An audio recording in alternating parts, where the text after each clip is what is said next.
On va essayer de reprendre un petit peu l'idée rapidement. Parce qu'après, en fait, on va entamer une deuxième idée qui est dans la continuité de ce qu'on a vu, mais qui est pas moins difficile. Donc, moi j'arrive pas. Cette idée-là de dire que c'est alors que c'est là, que c'est pas là, tout ça. Là, ouais, on va reprendre rapidement. J'ai du mal à sentir le. Moi, il faut que j'ai les pieds sur terre, tu comprends? Je Je sais. suis pas. Non, pas encore. Non, mais là, on n'a pas encore décollé. On va reprendre l'idée. L'idée, elle n'est pas compliquée, c'est juste une question d'habitude, c'est tout. Comment dire, l'idée, elle est très simple. On avait vu que se croisaient en vérité trois principes qui nous ont donné la possibilité de comprendre ce que le Maharal il a voulu nous dire. C'est que, en vérité, les Béné Israël sont appelés banim, ils sont appelés enfants. D'accord? Les Béné Israël, par rapport aux nations, ils sont appelés enfants, les enfants d'Hachem. Maintenant, la question qu'on s'était posée, c'est que c'est pas possible de dire que les Béné Israël, ils sont enfants d'Hachem et les autres non. Ça ne veut rien dire. Sachant que ce qui va être défini comme enfant, c'est ce qu'on a l'habitude de définir comme enfant, c'est le fait qu'on soit la créature d'Akadosh Baruch Hu. D'accord? Donc tout est créature d'Hachem. Et on a vu ça, on a vu un exemple concret dans un midrash où lorsque les Béné Israël ont traversé la mer Rouge et que les Égyptiens se sont noyés, d'accord, dans la mer Rouge, là-bas il dit, les anges ils ont réclamé à ce qu'on fasse une shira, on fasse un chant de gloire à Hachem, et là Hachem leur a dit, Maaseh Yadai, les actes de mes mains sont en train de se noyer, et vous voulez que je fasse un chant? Donc on voit clairement que c'est pas ça dont on parle ici. On n'est pas en train de dire cela c'est les enfants, cela c'est pas les enfants. Ça veut rien dire. D'accord? Donc ce qu'on a compris ici, c'est quoi? C'est que Banim, quand on appelle Israël Banim, on parle ici d'une réalité qui est indépendante, c'est-à-dire le vrai Ben, le Ben qui est indépendant du Père. C'est-à-dire qu'il y a une espèce de qualité dans Israël, une dimension dans Israël qui fait que quoi? Qu'ils sont banim parce que justement, ils arrivent à se séparer d'Hachem. Ils arrivent à être indépendants d'Hachem. Donc c'est ce qu'on avait dit. Maintenant, tout le monde s'était bien entendu étonné. Dire, mais comment tu peux dire que le peuple d'Israël est indépendant d'Hachem, est indépendant de Dieu, sachant que toute la réalité d'Israël, c'est justement d'être collé, d'être lié à Akadosh Baruch Hu dans le quotidien. Et on a dit, c'est justement ça. C'est-à-dire que tu ne peux pas véritablement être lié à Hachem si tu n'es pas capable d'exprimer la présence divine dans l'indépendance du divin. C'est ça un enfant. La définition d'un enfant, c'est ça. Un enfant, c'est quoi? C'est celui qui est capable de penser ce que son père lui a transmis, même lorsque son père n'est plus là. D'accord? Donc Israël, lui, il a cette capacité-là. Les nations, eux, n'ont pas cette capacité-là. Pourquoi? Tout simplement à cause d'un événement. Un événement simple, c'est le don de la Torah. Le don de la Torah a fait que Israël existe, il existe dans la parole divine, mais dans une parole qui va s'exprimer à partir d'eux-mêmes, complètement indépendant d'Hachem. Maintenant, quand on a dit et qu'on a expliqué que Hachem, quand il a créé son monde, il s'est retiré, il faut bien comprendre, la question elle est simple. Qu'est-ce que ça veut dire qu'Hachem il se retire? D'où il se retire? Il est tout. Il n'y a que lui, il n'y a rien d'autre. Donc tu viens, tu dis, il s'est retiré. Ça veut dire quoi, il s'est retiré? D'où il s'est retiré? Il n'y a pas d'où se retirer. Donc la réponse, elle est que quoi? Que Hachem, il s'est retiré de lui-même. C'est-à-dire qu'il a créé en lui-même, dans ce qui est la Metsiout, c'est-à-dire la réalité, il s'est retiré de lui-même. C'est comme s'il n'y avait que lui, et de lui-même, il s'est retiré. Il a créé un espace en lui où il autorise son absence. D'accord? Pour pouvoir donner place à la création, pour pouvoir donner place à l'homme, pour pouvoir donner place au libre arbitre, etc. etc. D'accord? Donc c'est très simple. Bien entendu, et c'est pour ça la dernière fois je ne l'ai pas précisé parce qu'on avait vu beaucoup de choses, mais c'est pas par hasard si le Maharal parle d'Hachem ici dans le terme de Makom, de lieu. On sait qu'un des noms divins c'est le Makom. Baruch HaMakom, Baruch Hu, on dira dans la Haggadah, béni soit le lieu. Hachem est le lieu de tout. ici, le Maharal choisit de parler d'Hachem sous la forme de Makom, sous la forme de lieu.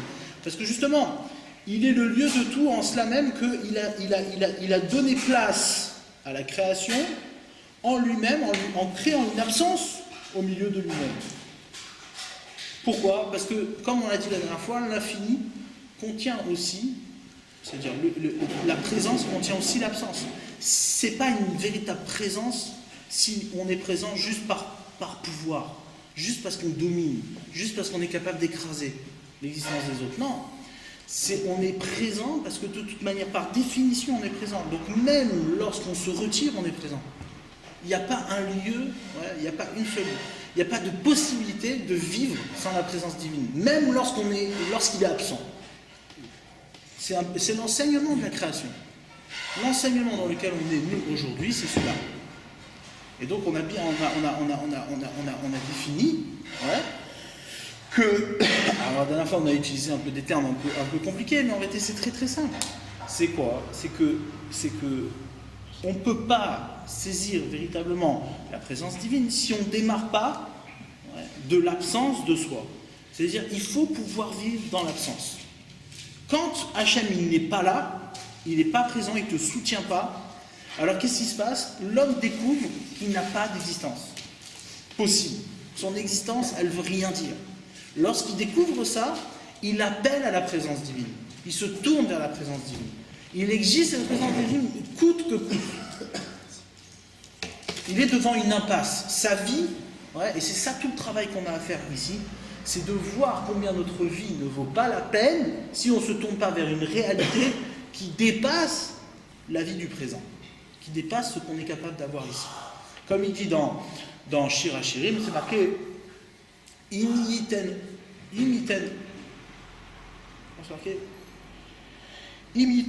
kol on beto.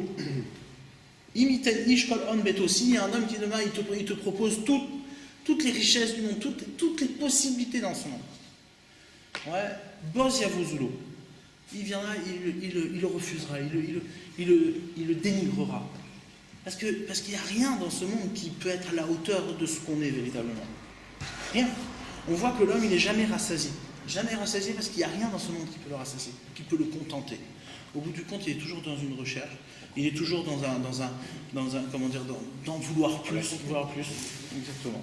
Et donc, en vérité, d'où ça vient ce sentiment-là? Ça vient du fait que notre âme, elle vit ailleurs. Elle vit dans une réalité qui est en dehors de tout ce qu'on est capable de saisir. Donc ça, ce principe-là, c'est un principe par lequel il faut commencer.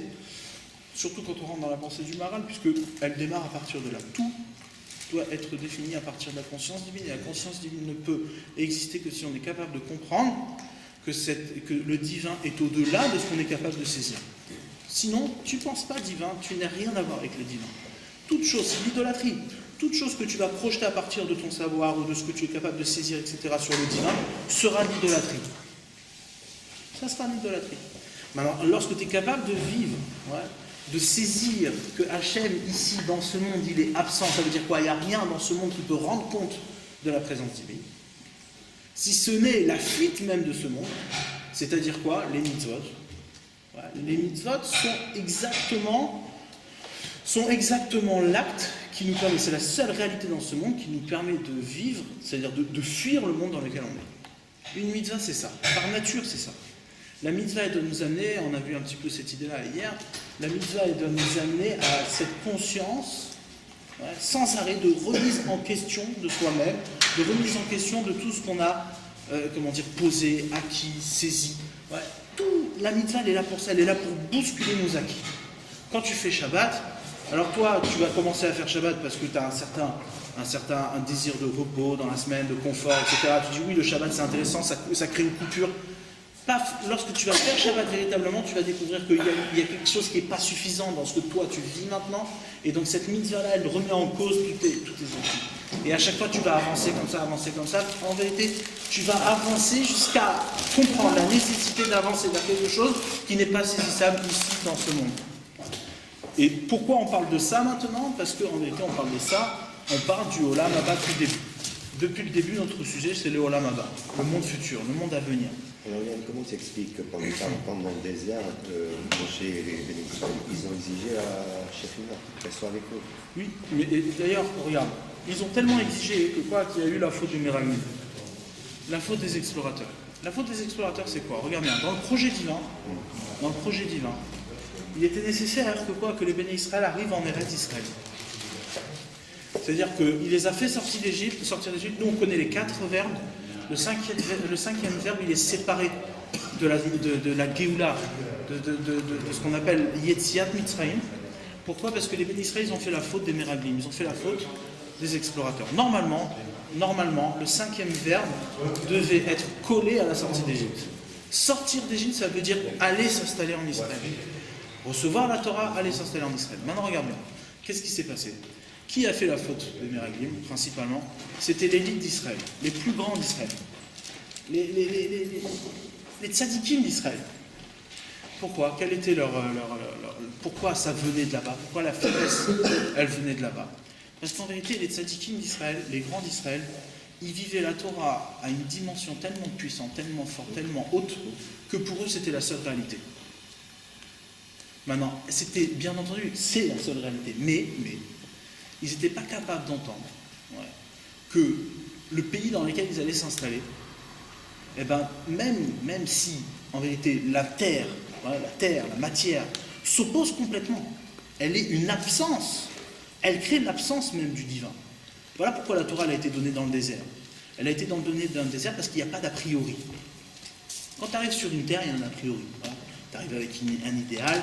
La plupart des gens, quand ils se posent sur une terre, ils arrivent avec une idéologie et ils s'imaginent qu'ils vont pouvoir poser cette idéologie dans cette terre et pouvoir vivre comme ils sont chez eux à la maison. D'accord? Ça, c'est la terre normale.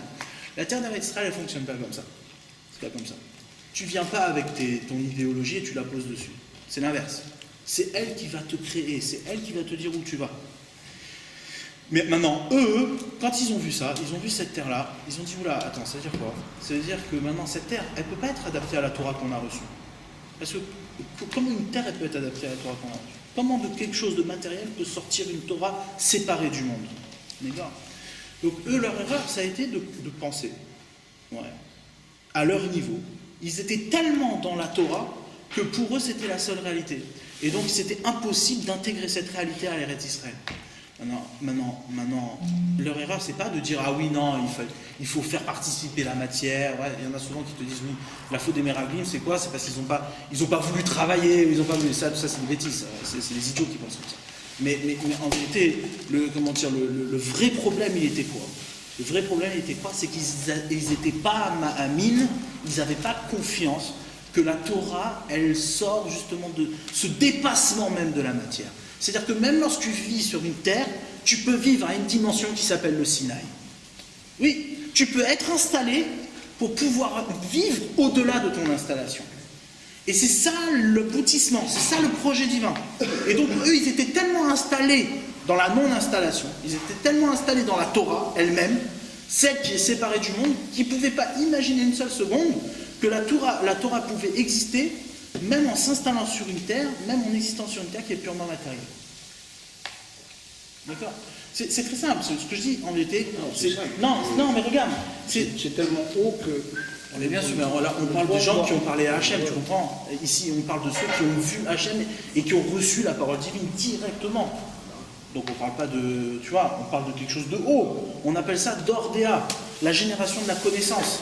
La connaissance, la vraie connaissance. C'est-à-dire ils ont connu directement la parole divine. Ils ont vécu ça dans leur chair. D'accord? Donc bien entendu qu'on parle de choses qui sont hautes. Bien entendu. Mais il faut bien comprendre, c'est-à-dire qu'on est à tous, chacun à notre échelle, on s'installe quelque part. Même dans nos mitzvot, même dans nos Torah. Tu arrives, tu viens, tu fais une Torah, tu as une vision de ton Shabbat, tu as une vision de tes mitzvot, tu as une vision du judaïsme, tu as une vision de ta Torah. Hachem, il ne veut pas que tu t'installes dans cette vision. Hachem, il veut que tu comprennes que là où tu t'es installé, c'est l'occasion pour aller se réinstaller plus loin, pour aller dépasser le lieu duquel tu t'es installé pour aller plus haut. D'accord? Donc il n'y a pas d'installation possible, même dans la Torah. Même dans la Torah. Le Maharal dira dans d'autres endroits, par exemple, que Le Beth Amikdash, il a été détruit. Regardez, c'est ça aussi, ce Maharal, il est extraordinaire. Le Maharal, il dit dans l'introduction sur le livre de Tiferet Israël, il dit le Beth Amikdash, le premier Beth Amikdash, il a été détruit. Pourquoi? Parce que les Béné Israël, ils aimaient trop la Torah. Ils aimaient trop la Torah. Et regarde ce qu'il dit. Il dit ils aimaient tellement la Torah qu'il n'y avait plus de place pour l'amour d'Hachem. Pourquoi? Parce que tu ne peux pas aimer deux personnes. C'est impossible. Si tu aimes la Torah, tu ne peux pas aimer Hachem. C'est pas possible. Attends, et quand tu dis ça, ça fait peur, ouais? Ça fait très peur. Pour nous, c'est incompréhensible. Bah, ça veut dire quoi, c'est incompréhensible? Bah, ça veut dire que pour nous, qui sommes plus bas que eux, on ne peut pas dissocier les deux. Nous, on a l'habitude de croire, de penser que l'amour d'Hachem passe par l'amour de la Torah. En vérité, oui, ce qui n'est pas faux, ce qui n'est pas faux, elle passe. C'est-à-dire, tu ne peux pas aimer Hachem si tu ne passes pas par l'amour de la Torah. C'est impossible. Mais, tu dois aimer la Torah pour aimer Hachem. Tu ne dois pas aimer la Torah pour aimer la Torah. Et donc, plus tu es haut, plus tu es un tzaddik, plus tu aimes la Torah, plus tu es dans le danger d'aimer Hachem. D'accord? Ça veut dire qu'on va finir pour se prendre par un Dieu? On ne se prend pas pour un Dieu, mais on s'installe. Pour nous, la grande difficulté, c'est de ne pas entendre que la présence est au-delà de ce qu'on vit. La véritable existence, elle est toujours au-delà de ce qu'on vit, de là où on s'est installé. Parce que dès que tu t'installes, dès que tu saisis quelque chose, tu saisis par rapport à toi-même. Or, toi-même, c'est l'absence. Et toi, tu dois pouvoir comprendre combien ce que tu as saisi n'est pas. Tout ce qui est, c'est au-delà de ce que tu as saisi. Sans arrêt, sans arrêt. Et donc Hachem, il te donne la possibilité de saisir les choses pour comprendre que le vrai est au-delà de ce que tu saisis. Sans arrêt. Pourquoi? Pourquoi c'est comme ça? Parce qu'en vérité, Hachem, il ne cherche pas à te faire comprendre quoi que ce soit. Hachem, il cherche à te faire exister. Ce qu'il te donne, c'est l'existence. Regardez bien, quand Hachem il crée le monde, on dit Hachem, il est généreux. Hachem, il a créé le monde par générosité. Très bien. Nous, la notion de générosité, on la comprend que quoi? Qu'on a deux corps séparés. Il y a une personne qui est généreuse et une personne qui va recevoir. Maintenant, quand la personne, elle va donner, ouais, la raison de son don, c'est-à-dire sa générosité peut exister parce qu'il y a quelqu'un en face de lui qui va la réceptionner. Maintenant, regardez, quand Hachem il crée le monde, il n'y a personne en face de lui. Donc comment tu peux dire que c'est par générosité qu'il a créé le monde? Si tu dis que c'est par générosité qu'il a créé le monde, ça veut dire qu'Hachem il est manquant.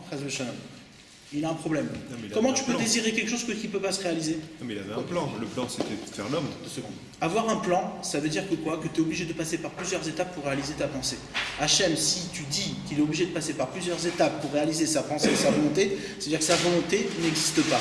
Elle n'existera que dans une prochaine étape. C'est-à-dire qu'Hachem est imparfait. Non, ça veut dire que la création du monde, c'était pas ça sa création. Sa création, c'est l'homme. Et sa création, c'est l'homme. Le but de tout ça, c'était de créer l'homme. Très bien. Maintenant, si le but de tout ça, c'est de créer l'homme, ouais, alors maintenant, c'est-à-dire, qu'est-ce qu'il donne à l'homme? C'est pas simplement de lui créer l'homme. Créer l'homme, c'est bien beau, mais c'est qu'est-ce qu'il va lui donner? Parce que l'homme, ça va être celui qui va recevoir. Maintenant, si tu dis que le but, c'est de donner à l'homme, l'homme n'était pas au moment où il a voulu donner. Alors, ça veut dire, soit ça veut dire que c'est pas la générosité, soit ça veut dire qu'on a une mauvaise conception de la générosité. Hein? Il était dans sa marche là, il y avait tout dans la pensée. La preuve, c'est que Israël, comme le Shabbat, comme la Torah, était créé bien avant la création. Très bien. Mais quand on dit avant la création du monde, ça ne veut pas dire qu'il n'y a pas des étapes non plus. Non, mais ça veut dire qu'il avait déjà tout. Il avait dans sa pensée. Si tout existe dans sa pensée, mais que pour la réaliser, il faut des étapes, ça veut dire que sa pensée est imparfaite. Non, mais il faut des étapes par rapport à lui, des étapes par rapport à lui. Oh, très bien, c'est bien sûr qu'il faut des étapes par rapport à nous. Maintenant, nous, par rapport à nous, on pose la question. Moi, c'est par rapport à moi-même que je pose la question. Je ne pose pas la question par rapport à Dieu. Lui, Hachem, lui, je ne sais pas, je ne connais pas, on ne sait pas de quoi on parle. Maintenant, moi, je veux comprendre. On me dit quelque chose, on m'enseigne quelque chose. Hachem, on me dit, il a créé le monde par générosité. Mais pour lui, il n'y a pas de notion de temps, de toute façon. Pour lui, maintenant pour moi, bien, oublie lui. Lui, on ne sait pas de quoi on parle. Maintenant, nous, on sait une chose, c'est qu'il nous a transmis. On peut comprendre ça quand même. Tu parles de la pensée, et par étapes, tu pourquoi? Pourquoi? Parce que l'homme, il n'est pas parfait. L'homme, il a besoin de comprendre les choses, de les intégrer, de passer des étapes pour arriver à ce qui est la vérité. D'accord? Parce qu'il ne peut pas la digérer en un seul coup. Mais lui, Hachem, il n'a pas besoin de ça. Mais comme ça a été fait pour l'homme, il faut forcément que le modèle il soit fait pour la compréhension de l'homme. Très bien. Maintenant Donc, moi, s'il est fait pour la compréhension de l'homme, il dans faut la que l'homme il compréhension intègre- de l'homme, il dans la intègre qu'il y ait des compréhension de étapes. l'homme, c'est vrai, tu as raison. Mais dans la compréhension de l'homme, ouais, et ça fait partie de la émouna de l'homme, on a un principe qui est que Hachem, il n'est pas divisé. Il n'est pas, ça on sait, c'est de la émouna. Maintenant, pour l'homme, tu peux pas. Maintenant, toi, tu as une question. Je dis, comment ça se fait que tu viens, tu me dis que Hachem, il a créé le monde par générosité, alors que sa générosité ne pouvait pas s'accomplir. Il fallait d'abord créer l'homme pour Mais l'accomplir. immédiatement, il ne pouvait pas être créé. Mais pourquoi tu veux le limiter dans le temps? Mais je ne le limite pas. Pas dans son temps à lui, dans notre temps à nous. Oublie le temps, peu importe la question du temps. Maintenant, moi, je veux juste comprendre, Eh oui, à mais mon nous, niveau à on moi. est au temps, nous. Ça veut rien dire quand tu dis ça. Écoute, Oui, non, mais- mais je t'explique. Moi, je sais très bien qu'il y a C'est 24 heures, qu'on a 2 jours, qu'on a C'est une justement la année. différence que tu viens de dire. C'est que l'homme il est obligé de passer par des étapes. D'accord? Non, écoute bien. Quand tu dis que Dieu n'est pas lié au temps, ou que Dieu n'est pas obligé de passer par des étapes, ou etc., tout ça, ça ne nous intéresse pas. Je vais te dire pourquoi. Parce que tu ne sais pas ce que ça veut dire. Personne ne sait ici ce que ça veut dire. D'accord. Maintenant, et ailleurs. Maintenant, nous, on sait une chose. On a un principe de Emouna, qui est que quoi? Que Hachem, il n'y a pas d'imperfection. Il n'y a pas de division. Maintenant, cette totale perfection, elle est transmise à l'homme. Cette présence divine, elle est transmise à l'homme. Maintenant, que tu veuilles le comprendre, on ne t'a pas demandé de le comprendre. Maintenant, tu dois quand même répondre aux questions, tu dois pouvoir répondre aux questions qui te font mal ici, là, ici. D'accord? Celles qui font mal, c'est quoi? C'est qu'on vient, on te donne un enseignement. Rachamim, ils viennent, ils te disent quelque chose. S'ils te disent quelque chose, c'est que tu dois pouvoir le comprendre. Maintenant, toi, tu arrives, Rachamim, tu viens, tu me dis, tu sais, Hachem, il a créé le monde par générosité. Et ça vient répondre à la question, qui est que quoi? Que comment Hachem, il peut vouloir quelque chose, sachant qu'il a tout? D'accord? Pourquoi? Tout simplement, il n'a pas créé les choses parce qu'il avait un manque. Il a créé les choses par générosité. Mais ça ne répond pas à cette question-là. Cette réponse-là. Pourquoi? Parce que si tu dis ça, tu rentres dans un autre problème. C'est quoi le problème? C'est quoi? C'est que sa générosité ne pouvait pas s'accomplir, elle ne pouvait pas s'appliquer avant de créer l'homme. Donc il avait besoin d'abord de passer par l'étape de la création de l'homme pour pouvoir appliquer sa générosité. Donc tu reviens au problème de départ. Comment Hachem il peut vouloir quelque chose qu'il ne peut pas accomplir? S'il veut, c'est un caprice. Si c'est un caprice, il a besoin de le réaliser. C'est pas possible de dire une chose pareille. D'accord? Donc quand Rachamim vient de te dire, tu sais, Hachem a créé le monde par générosité, ça veut rien dire. Alors tu diras quoi? Tu diras, oh non, c'est des choses qu'on ne peut pas comprendre. Bah alors ne dis rien, ferme-la, ne dis pas des bêtises. D'accord? Tu comprends l'idée ou pas? Alors pourquoi il a créé le monde? Alors, attends, non, nous on s'en fout de ça. On s'en fout de ça. Nous, ce qui compte, c'est quoi? C'est de comprendre ce que Rachamim ils disent. Rachamim ils disent, Hachem il a créé le monde par générosité. Qu'est-ce que ça veut dire? Alors si tu viens me dire quelque chose que je ne peux pas comprendre, alors ne dis rien, tais-toi. Mais si tu viens me dire quelque chose que je peux comprendre, alors je vais aller jusqu'au bout. Et aller jusqu'au bout, ça veut dire poser la question suivante. Comment se fait-il que quoi? Que Hachem peut créer le monde par générosité? Sachant que sa générosité ne peut pas s'accomplir sans la création de l'homme. On retourne à la question de la perfection. Ok? Donc il faut admettre que la générosité, l'homme ne fait partie que de sa générosité. Au contraire. Non, mais il y a plusieurs choses peut-être. Alors, si tu dis qu'il y a plusieurs choses, tu es bloqué. Tu as une question. Maintenant, ce qu'il faut dire, c'est quoi? C'est que fait partie de la générosité. C'est-à-dire, la générosité, c'est quoi? C'est la création de l'homme. Maintenant, la création de l'homme, elle-même, elle est l'accomplissement de la générosité. Regardez, comprenez bien ce que je dis. C'est-à-dire, quand Hachem, il crée l'homme, sa générosité, elle est déjà accomplie. C'est pas qu'il va lui donner quelque chose. Il va rien lui donner de plus. Être généreux, c'est lui donner l'existence. C'est lui donner de soi-même. Hachem, qu'est-ce qu'il a fait? Il a donné l'existence à l'homme. C'est quoi donner l'existence à l'homme? C'est le créer, tout simplement. C'est ça la générosité. L'acte de générosité d'Akadosh Baruch Hu, c'est celui-là, rien d'autre. Tout le reste, c'est rien. Toi, tu arrives, tu viens, tu dis oui, Hachem a été généreux, il m'a donné la Torah. C'est pas vrai, c'est pas ça. Hachem, il a été généreux, tu sais, il m'a donné de l'argent. C'est pas ça non plus. Rien ici n'est générosité. La seule générosité, c'est te donner l'existence. Donc maintenant, quand toi, il te donne la Torah, eh bien, quand il t'a donné la Torah, il t'a donné l'existence. C'est ça qu'il t'a donné. Il t'a donné la possibilité d'exister. C'est le seul acte de générosité qui existe. Il n'y en a pas d'autre. D'accord? Donc toi, maintenant, si tu viens et tu commences à dire « Oui, moi, j'aime la Torah pour la Torah », même ça, c'est-à-dire, je ne parle pas du reste, mais si tu dis « Moi, j'aime la Torah pour la Torah », tu défies l'acte de générosité d'Akadosh Baruch Hu. D'accord? Et comment il peut donner l'existence de l'homme avant la création de l'homme? Hein, Julie? Attends, comment C'est en même temps, c'est au même Oui, moment. non, mais la Torah, elle a été créée avant l'homme. Non, pourquoi? Qui t'a dit ça? Chazal, il dit ça. Alors je vais te dire, c'est quoi l'homme? Atem Kouyim Adam. Vous êtes appelé homme. C'est qui homme? Israël. Israël, Kutsha Berichu Veoraita Chadu. Israël, Hachem, la sainteté, la Gdusha et la Torah, c'est une seule chose, c'est la même chose. Ils ont tous été créés avant la création du monde. C'est ça l'homme, il n'y a rien d'autre. Ouais, non, mais parce que là, il faut que tu t'expliques la différence. C'est qu'il a créé, dans sa marche Shabbat, c'était créé. Et après, il y a la volonté. La création de l'homme, c'est sa volonté. Tout ça, c'est la même chose. Mais Ça, c'est pas dans vrai. sa pensée. Tout ça, tout ce que tu dis là, c'est juste que pour... la Torah, l'homme et comment ça s'appelle, et Israël, non, Israël c'est l'homme. Donc Israël, la Kedusha et la Torah, c'est comme le Shabbat, c'était déjà dans sa pensée. C'est pas de la pensée, Patrick, c'est pas de la pensée. La pensée d'Akadosh Baruch Hu, quand on dit pensée d'Hachem, on parle de création. D'accord? C'est-à-dire, il y a aucun moment, à aucun moment, on va dire la pensée d'Akadosh Baruch Hu et on va la séparer de la création.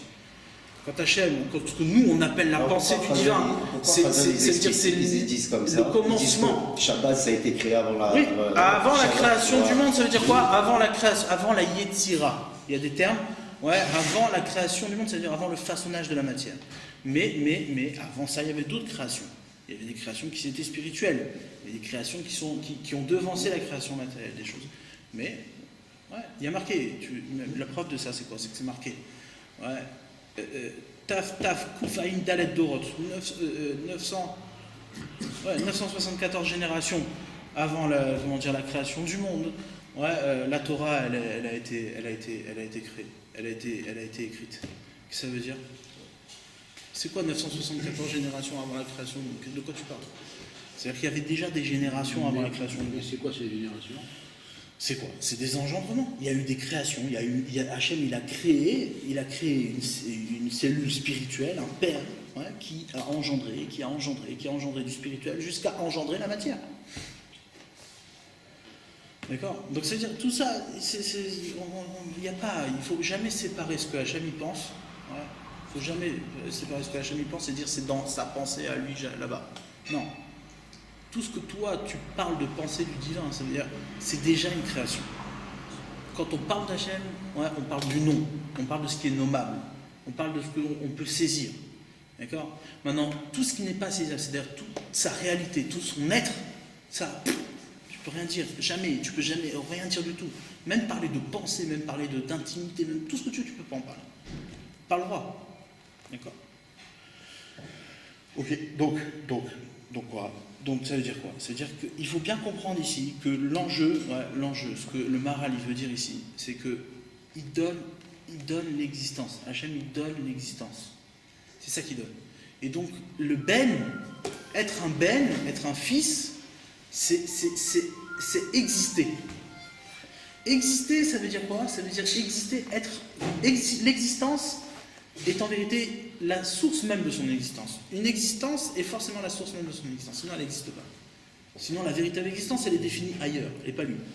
Donc lui, Israël, l'enfant, il doit pouvoir porter l'existence d'Hachem dans son retrait. C'est-à-dire même lorsqu'il n'est pas là, si on peut dire, même lorsqu'il est retiré,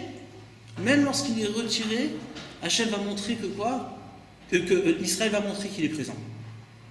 Qu'il n'y a pas possibilité d'échapper à la présence divine, hein, même lorsque tu le repousses, même lorsque tu le retires, même lorsque tu laisses l'indépendance à lui, totale indépendance à lui. D'accord? Impossible d'échapper à l'existence, c'est ça que ça veut dire. Hachem, il est généreux jusqu'au bout. Il ne te laisserait pas échapper à l'existence. Même dans ce qui va être l'opposé même de la présence divine. Arrête. Toi, tu peux dire comme ça facilement. Est-ce qu'un homme dans ce monde peut dire facilement qu'il est au milieu de l'atrocité des hommes, au milieu d'un camp de concentration où on tue, on assassine des enfants, des trucs, on les brûle, machin. On voit ici la démonstration même de la bassesse de l'homme. On voit la démonstration de l'absence Ni plus ni moins. Et toi tu dis non, non, Dieu est là, Dieu est là. Tu peux dire ça facilement. Tu peux arriver à dire ça comme ça. C'est pas possible, c'est impossible. Maintenant, qu'est-ce que tu vas faire? Et pourtant, on a Tu vu vas ça. créer. On a vu ça. Combien on a vu de Rachamim en train de chanter et danser devant la mort. Alors, Ah. ça veut dire Pour un Kiddush Hashem. parce oui, que nous, mais on a pas parce qu'ils dansé.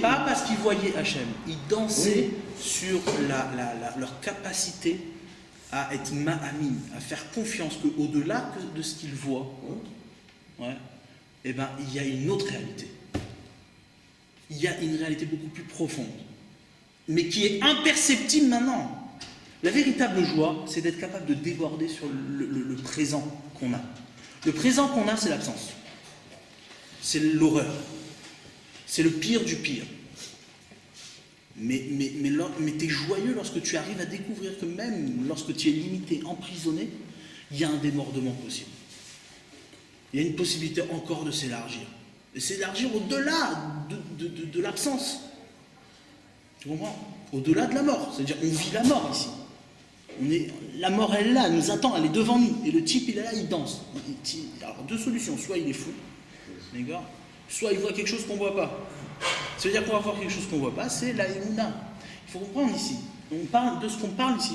Ce dont on parle ici, c'est la Emouna. La Emouna, c'est pas que tu vois Dieu. Pourquoi? Parce que toi, tu arrives, tu crois que la Emouna, c'est quelque chose que tu peux démontrer. C'est faux. La Emouna, tu ne peux pas démontrer à personne. Mais déjà, c'est pas démontrable. La réalité, c'est la Mouna, c'est que spirituel. Exactement, c'est que spirituel et c'est-à-dire quoi? C'est-à-dire, c'est pas démontrable. Tu peux pas arriver à quelqu'un qui te dit, moi je vois rien, j'y crois pas. Tu peux pas arriver à lui dire, mais si, regarde, tu vois pas. Tu peux pas, c'est impossible. D'accord? Maintenant, qu'est-ce que tu peux lui faire? Ce que tu peux lui faire, c'est amener l'autre, ouais, comment dire, pas à voir, ouais, mais à rentrer dans une position face à l'existence qui va l'amener à cette conscience, ouais, c'est-à-dire à cette conscience de l'Emouna, c'est-à-dire à cette confiance nécessaire. En fait, l'Emouna, c'est quelque chose qu'on découvre au plus profond de notre être et qu'on ne peut pas communiquer. Comme quelqu'un, il arrive demain et il dit, oui, tu sais quoi, il y a des gens qui ont fait ça, qui étaient très très intelligents et qui ont réussi à nous faire douter si oui on existe ou on n'existe pas. Ouais, il y a un mec qui arrive, il vient, il dit oui, moi écoutez, je doute de tout, je sais pas, peut-être que j'existe pas. D'accord? Si tu es très intelligent, tu peux même douter de ton existence. Maintenant, toi, tu as besoin d'être un grand philosophe pour dire si j'existe parce que je pense. Tu as besoin d'être un grand racham pour ça. Au contraire. Dès que tu commences à dire j'existe parce que je pense, ça veut dire que tu vas prouver ton existence par le fait que tu penses, donc tu vas la prouver par quelque chose de visible. C'est là où tu es l'inverse même de quelqu'un d'intelligent. Parce que le vrai intelligent, c'est celui qui vient et dit mais j'ai pas besoin de démontrer mon existence. De quoi tu parles? Démontrer mon existence? Je le sais, c'est tout, terminé. Je vais démontrer quoi? J'ai besoin de voir mon existence de l'extérieur. L'existence, elle est de l'intérieur. Elle est avec nous-mêmes. Tu l'as vu ton existence. Mais voilà, c'est tout, donc j'ai pas besoin de la démontrer. Tu peux pas la démontrer, mais tu démontres. Et il y en a qui ont essayé. Bref, peu importe, mais en tout cas, tu as raison, voilà, si c'est ça que tu as compris, eh ben c'est suffisant. Tu n'as pas besoin d'aller plus loin. Maintenant, ça veut dire quoi? Ça veut dire que l'existence, ouais, elle est dans ta perception, dans la émouna, dans la confiance que tu as de ce ressentiment de dépendance, c'est-à-dire de savoir que ta vie, elle est générée par quelque chose d'éternel, par quelque chose qui te dépasse. Comme la remarque que j'ai posée, c'est est-ce qu'aujourd'hui on vit vraiment notre existence? Bah, qu'est-ce que j'ai? Peut-être pas, justement. Bah, Je sais pas, ou alors il faudrait vraiment. Qu'est-ce que ça veut dire? On peut vivre en dehors de soi. Il y a marqué Tava kina vekavod, motzinyata adam ina olam. Le désir, ouais, la jalousie et les honneurs sortent l'homme du monde. Et le Rambam il dit c'est quoi sortir l'homme du monde? C'est sortir l'homme de sa émouna, du monde de la émouna. C'est-à-dire sortir l'homme de soi. C'est-à-dire que l'homme il est préoccupé par quelque chose qui est autour de lui. Il n'est pas préoccupé par ce qui est lui. Lui, c'est quoi? C'est la émouna. Ce qui est autour de lui, c'est des choses que tu vas saisir, tu vas pouvoir piocher, tu vas prendre par là, tu vas prendre par là, tu vas prendre par là. Ouais, mais en réalité, c'est pas toi-même. Parce que toi-même, tu es au-delà de ce que tu es capable de saisir. lorsque tu as conscience de la dimension qui te dépasse et qui est déposée en toi, tu comprends que toute chose qui est autour ne suffise pas à contenter ce sentiment-là. Et donc tu es obligé de faire appel à la émouna, mais pas appel. C'est quelque chose qui est un ressentiment. C'est un sentiment, la émouna, un sentiment de réalité. C'est pas du tout, oui, moi je crois, j'ai une intuition. Non, c'est pas une intuition. C'est quelque chose de réel, une certitude, exactement. C'est quelque chose que tu ressens profondément avec toi-même. Et l'autre, il aura beau discuter, truc, machin, tortiller. Oui, mais non, mais si, mais non, mais tu parles de l'extérieur là. Tout ce que tu parles, c'est l'extérieur. Arrête de baratiner. Arrête de vouloir faire de la sorcellerie. Parle-moi de ce qui est. D'accord? Et ce qui est, je sais ce qui est. Chacun sait ce qui est. Ouais, pas sur les montagnes, mais. D'accord? Ta'ava kinave kavod. Les désirs, les envies, la jalousie et les honneurs. Ces trois choses-là font sortir l'homme du monde. Pourquoi? Parce qu'il se déplace de lui-même, il sort de lui-même. Et il vit dans le regard des autres. C'est l'expression à côté de ses pompes. Voilà, exactement. C'est être à côté de ses pompes. Ok. Très bien. Donc voilà. Donc ça c'est ce qu'on a vu la dernière fois. Maintenant, on va passer à un niveau supérieur. On va passer à quelque chose d'un peu plus profond. Une fois qu'on a conscience de ça, il y a ce qu'on appelle l'étape qui est après, l'étape qui est après cette conscience. Après avoir compris que l'existence est toujours au-delà de ma perception. Toujours.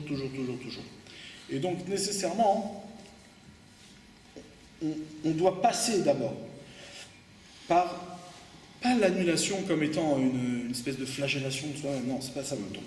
C'est s'annuler, c'est-à-dire comprendre que mon existence, elle est définie au-delà de ce que je perçois. Donc dans l'annulation de toute chose que je peux saisir dans le limité.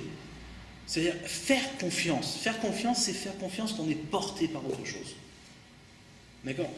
Donc c'est pas une annulation, mais au contraire, c'est une affirmation de soi, mais dans ce qui est véritablement moi. Maintenant, une fois qu'on est arrivé à ça, c'est la première étape de Matan Torah. La première étape du don de la Torah, c'était quoi? Narasser. Narasser. On fera. Tout ce que tu dis, on le fera. Peu importe maintenant qu'est-ce qu'on va comprendre, qu'est-ce qu'on ne va pas comprendre, tout ça, on le fera. C'est-à-dire quoi on le fera? On a compris que notre existence, elle est portée par une exigence autre que la mienne. Et donc que mes actes vont être commandés par une volonté extérieure. Et ma volonté va devenir à travers cette volonté. Pas que moi j'ai une volonté, que je fais des actes. Non, c'est tu fais des actes qui sont une autre volonté, qui vont construire ta propre volonté. D'accord? Ok? Maintenant. Il y a, après il dit, regarde le Maral, il dit comme ça, il continue.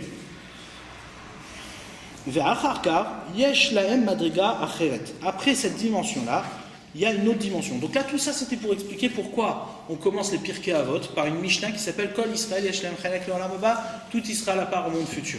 Ça veut dire quoi, tout Israël à part au monde futur? On a parlé de cette Mishnah pour te faire comprendre que la liaison, c'est-à-dire l'existence d'Israël dans le monde futur n'est pas donnée sous condition.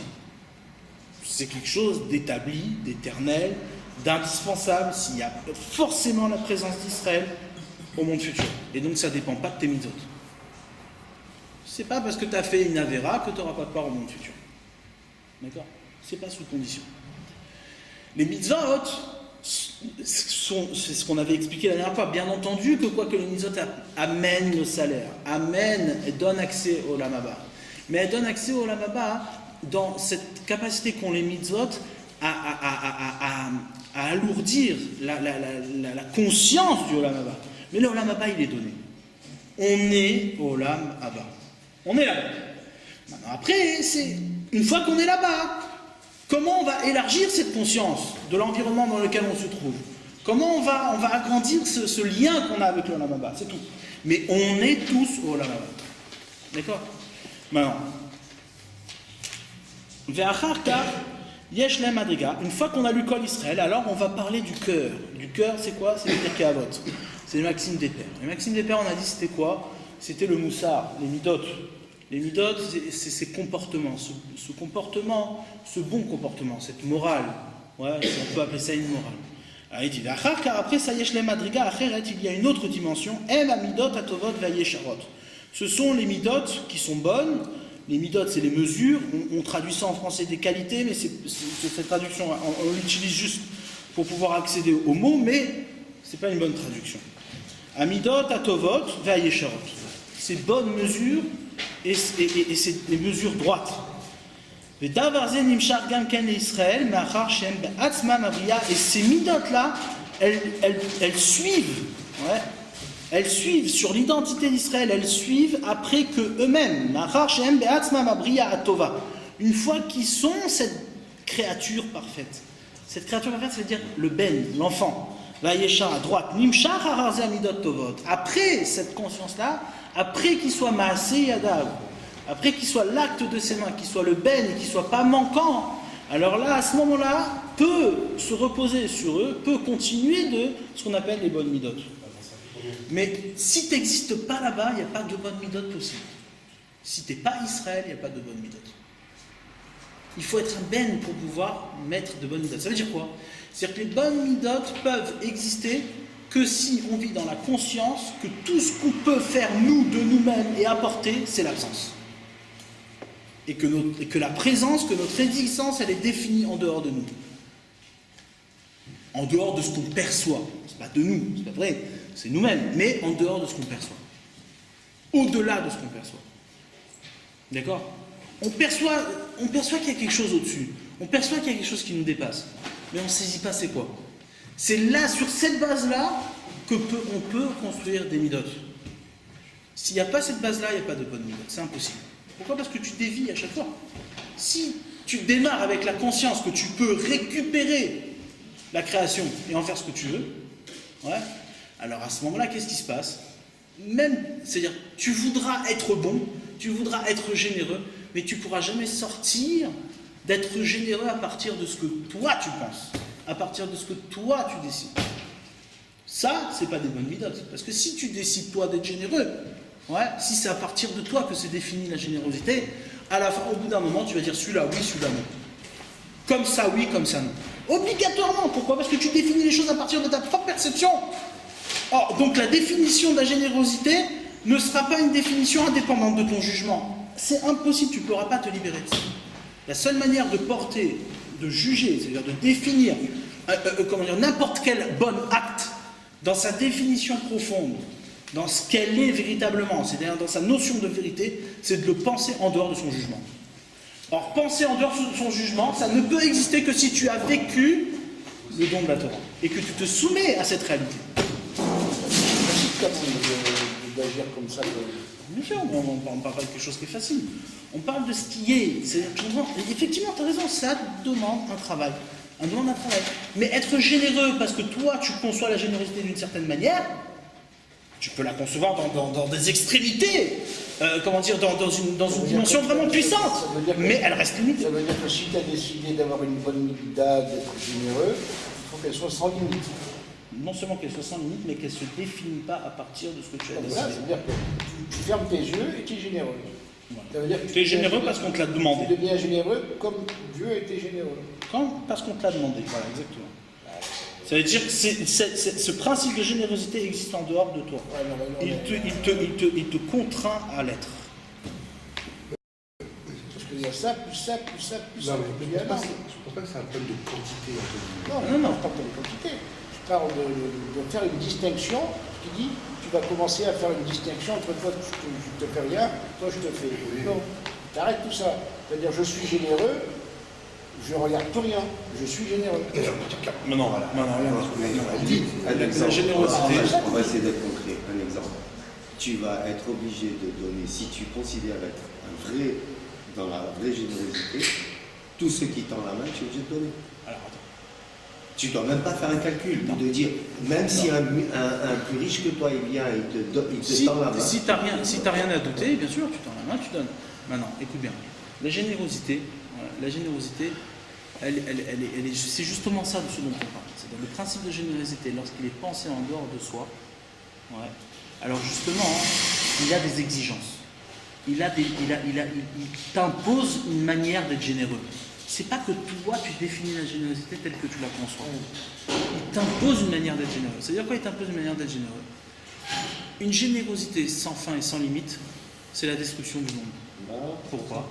Parce que ta générosité, elle écrase l'existence de l'autre. Tu l'empêches d'exister. Donc c'est pas possible d'être généreux de cette manière-là. D'accord? Maintenant, de la non-générosité. Alors, c'est quoi? Toute bonne mida se définit dans cette capacité à donner existence. Si ta bonne mida, elle ne donne pas existence, c'est pas une bonne mida.